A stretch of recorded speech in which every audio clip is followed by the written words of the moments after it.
So for problem 85, we have the Starship Enterprise returns from warp drive to ordinary space with a forward speed of 50 kilometers per second.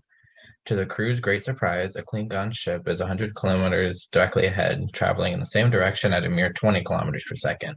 Without evasive action, the Enterprise will overtake and collide with the Klingons in slightly over 3 seconds. The Enterprise computer reacts instantly to brake the ship. What magnitude acceleration does the Enterprise need to just barely avoid a collision with the Klingon ship? Assume the acceleration is constant. So, because it's easier to look at these problems if we have graphs. This first graph on the top shows that um, it shows what would happen if the Starship Enterprise were to not slow down. So you would see that just after 3 seconds is when they would collide. This is a position versus time graph, and the slope of the line shows the velocity.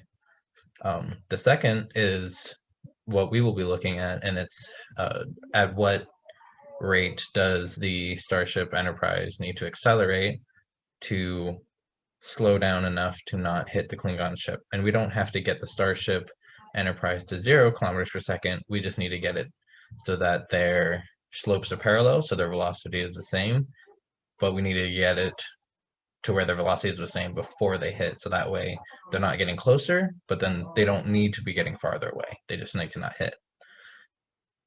So we'll be using this equation. The velocity in the x direction equals the velocity in the x direction at the initial velocity, or plus acceleration in the x direction and time. So we know that we need to get it to 20 kilometers per second, but we need to do that in 3 seconds so that we're traveling at the same speed before we hit each other, so that the ships stay at the same distance apart. We know that our initial velocity is 50 kilometers per second, and then we are looking for acceleration. That's what we don't know yet. And then we know that we need to get there in under 3 seconds, or 3 seconds will be okay because we'll be colliding in just over 3 seconds.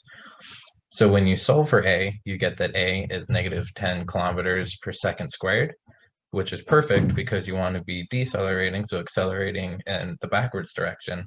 And negative 10 kilometers per second squared will get us to 20 kilometers per second, so that we match their speed in 3 seconds.